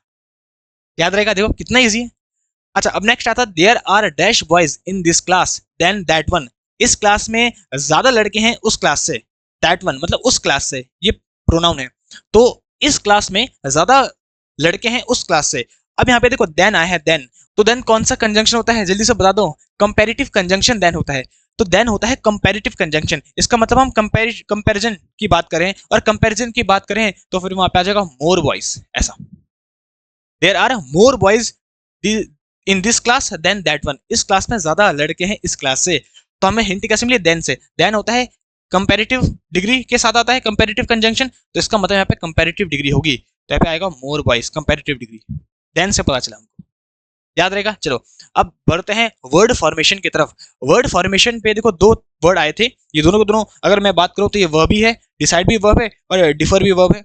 अब बोला था इन दोनों का नाउन फॉर्म बताओ, नाउन क्या होगी इन दोनों की। तो अगर मैं नाउन की बात करूं, इन दोनों की नाउन बनाए तो डिसाइड का नाउन होगा डिसीजन, डिसीजन लेना, और डिफर का नाउन होगा डिफरेंस, डिफर का क्या होगा, डिफरेंस। अरे भाई इतना तो सबको पता है नाउन कैसे होता है, सफिक्स पढ़ा होगा, नहीं पढ़ा है तो अभी मैं ग्रामर की सीरीज में करवाऊंगा, उसमें बताऊंगा। जो भी SION से एंड होता है, जो भी TION से एंड होता है, जो भी नेस से एंड होता है, जो भी शिप से एंड होता है, जो भी CY से एंड होता है, जो भी TY से एंड होता है, जो भी ER से एंड होता है, जो भी OR से एंड होता है, जो भी TOR से एंड होता है, जो भी N से एंड होता है, जो भी N से एंड होता है, ये सब के सब हमारे नाउन कहलाते हैं। तो ये दोनों के दोनों हमारे नाउन है। तो डिसाइड का नाउन बनेगा डिसीजन और डिफर का नाउन बनेगा डिफरेंस, ऐसे। अच्छा अगर तुम्हें एडजेक्टिव पूछा हो, एडजेक्टिव बोला हो, तो एडजेक्टिव क्या बन जाएंगे इनके। अगर डिसाइड का बोला हो तो फिर वो डिसाइडेड बन जाएगा एडजेक्टिव, और डिफर का एडजेक्टिव बन जाएगा डिफरेंट। तो जो ENT से एंड होता है वो एडजेक्टिव बन जाता है, तो ये एडजेक्टिव है इनके, अगर एडजेक्टिव पूछा हो, याद रहेगा। तो जल्दी से इसको देखो, आगे बढ़ते हैं जल्दी से।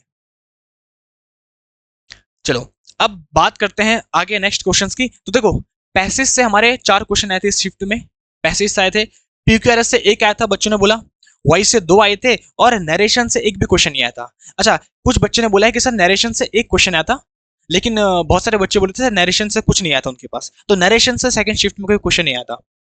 तो वॉइस के 2 आए थे, 2 में से 1 बच्चे ने बता दिया है, तो मैंने यहाँ पे लिख दिया है एक क्वेश्चन। तो ये है question, all the students are watching the football match, सारे के सारे जो विद्यार्थी हैं वो फुटबॉल मैच देख रहे हैं। तो ये क्वेश्चन आया था, ये है एक्टिव में, इसको पैसिव में चेंज करना है। तो बहुत इजी है, देखो कैसे करते हैं, मैंने तुम्हें पहले बताया है कैसे करते हैं। देखो ऑल द स्टूडेंट्स, ये हो गया सब्जेक्ट, ये हो गई हमारी वर्ब, और ये हो गया हमारा पूरे का पूरा ऑब्जेक्ट। तो जो वर्ब के बाद आता है वो पूरा का पूरा ऑब्जेक्ट होता है। अब वर्ब देखो कैसा है, इज MR के साथ वर्ब की फोर्थ फॉर्म। तो जब इज MR के साथ वर्ब की फोर्थ फॉर्म होती है, इसका मतलब टेंस क्या है, प्रेजेंट कॉन्टिन्यूस। और अगर टेंस प्रेजेंट कॉन्टिन्यूस में हो तो उसका पैसिव वॉइस कैसे बनता है, इज MR के साथ बीइंग के साथ वर्ब की थर्ड फॉर्म, ये बन जाता है। अब क्या करना है, ऑब्जेक्ट आगे आगे सब्जेक्ट बनेगा, तो ये बनेगा द फुटबॉल मैच। लो कितना इजी है बताओ। एक्टिव पैसिव और डायरेक्ट इनडायरेक्ट क्वेश्चंस तो हलवा होते हैं, अगर किसी को आता है ना, चुटकों का खेल है। तो ऑब्जेक्ट आगे आके सब्जेक्ट बन गया हमारा सब्जेक्ट। अब सब्जेक्ट सिंगुलर है कि प्लूरल है, मैच सिंगुलर है, तो इज MR में से क्या लेगा, वो इज लेगा, तो सब्जेक्ट है सिंगुलर तो इज, फिर बीइंग, फिर वर्ब की थर्ड फॉर्म वॉच की क्या होगी, वॉच्ड, फिर बाय के साथ सब्जेक्ट, बाय के साथ जो सब्जेक्ट था ऑब्जेक्ट बन जाएगा, ऑल द स्टूडेंट्स। लो हो तो गया, ऑल द स्टूडेंट्स। तो इसका मतलब क्या है, सब के सब विद्यार्थी फुटबॉल मैच देख रहे हैं, फुटबॉल मैच सब के सब विद्यार्थियों के द्वारा देखा जा रहा है। तो ऐसा बन जाएगा इसका। तो ये था एक्टिव वॉइस, इसका बन जाएगा पैसिव वॉइस। आया। अच्छा कुछ कुछ बच्चे बोल रहे थे मुझे कि सर यही question same question interrogative question में पूछा गया था, इंटेरोगेटिव पूछा गया था। अब इंटेरोगेटिव होगा तो ये जो हेल्पिंग हो आगे शिफ्ट हो जाएगी भाई, इतना ही तो होगा, ये हो जाएगा, और all the students watching the football match, the football match, ये हो जाएगा बस। आगे हेल्पिंग वर्ब शिफ्ट हो जाएगी बस, और यहाँ पे भी जो होगा इज वो भी आगे शिफ्ट हो जाएगा, बस इतना होगा। तो क्या हो जाएगा इसका answer, is the football match being watched bye all the students, इतना हो जाएगा। तो अगर इंटेरोगेटिव पूछेगा वो तो हेल्पिंग वर्ब भी तो आगे शिफ्ट हो जाएगा, बस इतना ही तो होगा। आया। तो ये क्वेश्चंस तुम्हारे एग्जाम में आए थे। अब जल्दी से देखो आगे बढ़ते हैं। अब लास्ट जो है वो स्पेलिंग एरर है। स्पेलिंग एरर पे तुमसे 3 स्पेलिंग्स पूछी गई थी। एक तो स्क्विरल की स्पेलिंग पूछी गई थी, देख लो जल्दी से, स्क्विरल की स्पेलिंग देख लो, SQUIRREL होती है, तो RREL होती है स्क्विरल, ऐसे। चिंपैंजी की स्पेलिंग पूछी गई थी, चिम पैन और जी, ठीक है, चिम पैन और जी। और फिर लास्ट में पूछी गई टर्टल, टर्टल देखो टर्टवाइज जिसको हम बोलते हैं टर्टवाइज, तो टर्टवाइज की स्पेलिंग देखो TOISE, टोटवाइस। ये स्पेलिंग तुमसे 3 पूछी गई थी। अब वो बोलेगा सही स्पेलिंग कौन सी है या इनमें से गलत स्पेलिंग कौन सी है, वो तुम देख लेना अकॉर्डिंग टू एग्जाम। और ये 3 स्पेलिंग है, बस तुम 3 स्पेलिंग को याद कर लो, तो फिर वो सही स्पेलिंग या गलत स्पेलिंग पूछेगा वो तुम कर लोगे। तो 3 स्पेलिंग्स तुमसे पूछी गई थी। और लास्ट एक वन वर्ड सब्स्टिट्यूशन पूछा गया था, जो बच्चों ने बताया, वो बताया हेडोनिस्ट। हेडोनिस्ट पूछा गया था। तो इसका मतलब क्या होता है, देखो बहुत इजी है। ये वो इंसान होता है जो सुखवादी हो। जो कैसा हो? सुखवादी, मतलब जो प्लेजर सीकर हो, जो हमेशा प्लेजर में रहे। अगर मैं लिखवाऊं तो जो प्लेजर सीकर हो, जो हमेशा खुश में रहे, मतलब जो दूसरों को दुख देके भी खुद खुश रहता है, उसको बोलते हैं हिडोनिस्ट। ऐसा व्यक्ति जो सुखवादी होता है, जो प्लेजर सीकर होता है, हर चीज में मजा ढूंढता है और दूसरे को दुख देने में उसको सुख मिलता है, आनंद मिलता है। ऐसे कुछ कुछ लोग होते हैं, है ना, होते हैं। हाँ, तो ये थी हमारी सेकंड शिफ्ट, जिसमें ये सारे के सारे क्वेश्चंस आए थे। जल्दी से इन क्वेश्चंस को देखो और फिर उसके बाद थर्ड शिफ्ट को हम करते हैं। तो चलो, ये क्वेश्चंस हमारे थर्ड शिफ्ट के, जल्दी से इन क्वेश्चंस को देखते हैं और आज की क्लास को एंड करते हैं। He was surprised dash the news। जो पहला क्वेश्चन है, देखो वो प्रेपोजिशन चैप्टर से आया। मैंने बोला था प्रेपोजिशन चैप्टर बहुत ही इंपॉर्टेंट है, हमेशा एग्जाम में क्वेश्चन आते हैं। तो ही was surprised के साथ क्या आता है? हमेशा सरप्राइज के साथ कौन सा प्रेपोजिशन आता है? एट प्रेपोजिशन आता है, सरप्राइज्ड एट। जब हम एक्टिव की बात करें, एक्टिव वॉइस की, तब तो सरप्राइज के साथ कोई प्रेपोजिशन नहीं आता। लेकिन जब हम पैसिव वॉइस की बात करें तो सरप्राइज के साथ एट प्रेपोजिशन वहां पे आ जाता है। तो he was surprised at the news, वो न्यूज पे सरप्राइज्ड हुआ। नेक्स्ट है did he plan an excursion. ये है तुम्हारा एक्टिव पैसिव का क्वेश्चन जो आया है। तो एक्टिव पैसिव की अगर हम बात करें तो डिड के साथ वर्ब की फर्स्ट फॉर्म, इसका मतलब सिंपल पास्ट। और सिंपल पास्ट का जब हम पैसिव वॉइस बनाते हैं तो क्या होता है? वाज वर के साथ वर्ब की थर्ड फॉर्म। अब क्योंकि हम इंटेरोगेटिव सेंटेंस की बात कर रहे हैं तो हेल्पिंग वर्ब अगर आगे है तो सबसे पहले हेल्पिंग वर्ब भी आएगी। तो क्या आएगा? Was an excursion. जो हमारा ऑब्जेक्ट था वो क्या बन जाएगा? हमारा सब्जेक्ट बन जाएगा। Was an excursion planned by him. लो, इतना इजी था।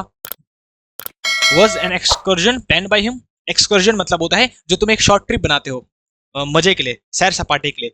तो did he plan an excursion, was an excursion planned by him. इतना इजी है, देखो वाज वर्ब के साथ थर्ड फॉर्म। अच्छा, अब हम तुमसे एक वोकैब का क्वेश्चन भी पूछा था सिनोनिम का, डेडिकेटेड। डेडिकेटेड का मतलब क्या होता है, इसका सिनोनिम क्या है? अच्छा सॉरी, इसका एंटोनिम पूछा था तुमसे। डेडिकेटेड का तुमसे एंटोनिम पूछा था, क्योंकि तीनों के तीनों तो सिमिलर हो गए। ये एंटोनिम लो, अब जल्दी से मुझे बता दो। डेडिकेटेड मतलब जो किसी काम में क्या हो? कमिटेड हो। जो किसी काम में इंथुजियास्टिक हो, मतलब जिसके अंदर पावर हो, जील हो, एनर्जी हो। जो किसी काम में डिवोटेड हो। तो ये तीनों के तीनों तो सिनोनिम हो गए। तो एक ही बचा है एपेथेटिक, अपैथिक। तो अपैथिक मतलब होता है जो किसी काम में इनडिफरेंट हो। अगर तुम बात करो तो जो किसी काम में इनडिफरेंट हो, मतलब नॉट इंटरेस्टेड, इसको ऐसे बोलते हैं। अच्छा, अगर हम बात करें डेडिकेटेड की, अच्छा तुम इसको ऐसे भी कर सकते थे, कैसे? कमिटेड पॉजिटिव है, इंथुजियास्टिक पॉजिटिव है, डिवोटेड पॉजिटिव है। तो ये तीनों के तीनों तो पॉजिटिव है, नेगेटिव एक ही है। कैसे? जिसके आगे ए लगता है वो नेगेटिव मीनिंग को शो करता है। अपैथेटिक, अपैथेटिक मतलब होता है जो कैसा हो? इनडिफरेंट हो, इंटरेस्टेड ना हो। तो तुम इसको टोन के तरीके से भी कर सकते थे। तीन के तीन वर्ड पॉजिटिव है, एक ही वर्ड नेगेटिव है, तो वही हमारा आंसर हो गया।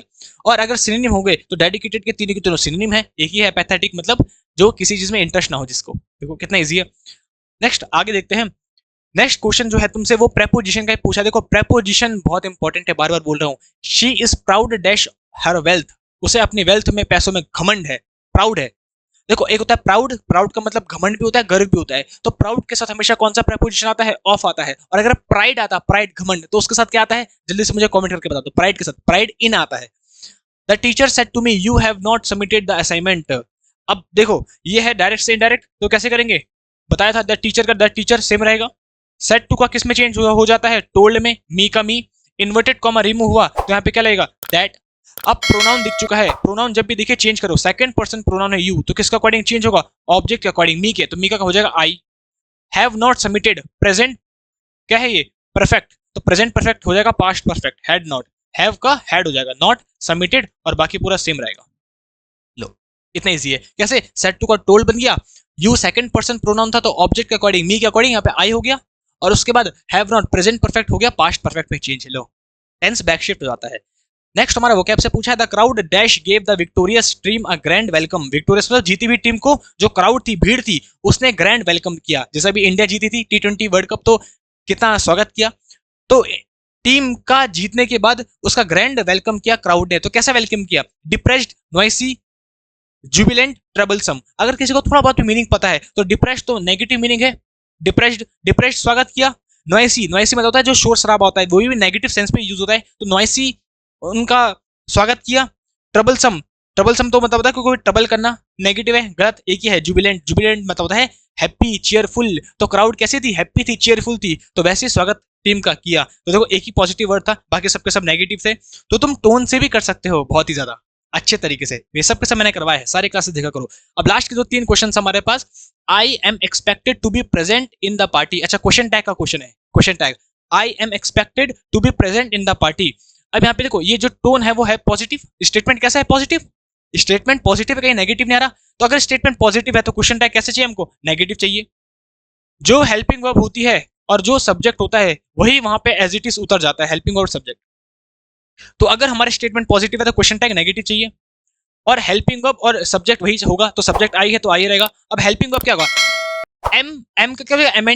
एमेंट होता है, नहीं, एमेंट का क्या होता है? आरेंट। इसीलिए इसने ऐसा क्वेश्चन दिया है, क्योंकि एम नॉट नहीं होता, क्या होता है इसका? आरेंट ही बनता है इसका। लो देखो कितना इजी था।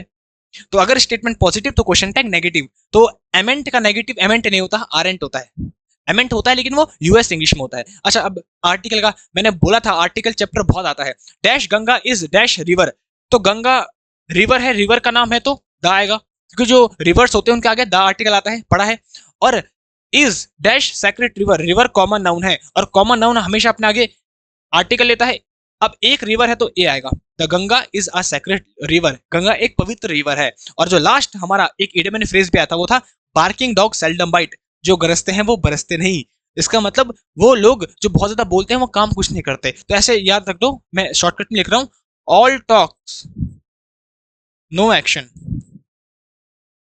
ऑल टॉक्स नो एक्शन, जो बस केवल बोलते हैं करते कुछ नहीं है। तो ये सारे के सारे क्वेश्चन हमारे थर्ड शिफ्ट के थे। तो आज जितने भी क्वेश्चन आए मैंने सारे के सारे करवा दिए हैं। अगर तुम्हें सच में पसंद आया तो जल्दी से वीडियो को लाइक कर दो, चैनल को सब्सक्राइब कर दो, और ऐसे मैं तुम्हें लेटेस्ट अपडेट देता रहूंगा। देखो भैया, पूरे दिन से हम बिजी हैं, पूरे दिन से तुम्हारे लिए बस क्वेश्चंस को पूछना, उनको बनाना, उनके तुम्हारे लिए रिप्रेजेंट करना, सबके सब तुम्हें एक्सप्लेन करना, ये सब के सब हम सुबह से कर रहे हैं। तो अगर तुम्हें हमारी थोड़ी बहुत भी मेहनत पसंद आ रही है, तुम्हारे लिए कर रहे हैं, तो जल्दी से वीडियो को लाइक कर दो, चैनल को सब्सक्राइब करो, और बस पढ़ते रहो। आज सारे के सारे क्वेश्चंस अच्छे से पढ़ डालो, सारे के सारी चीजें मैं तुम्हें टेलीग्राम में प्रोवाइड कर दूंगा, वहां से देख लो सब कुछ, और अच्छे से मेहनत के साथ पढ़ो। कल अपना धमाकेदार पेपर दे के जाओ और फोड़ देना कल पेपर में। तो तुम सबको ऑल दी बेस्ट कल के एग्जाम के लिए। मिलूंगा तुम्हें कल, बाय बाय। मेरे प्यारे दोस्तों, मैं हूं अंशु, और आज हम पहुंचे हैं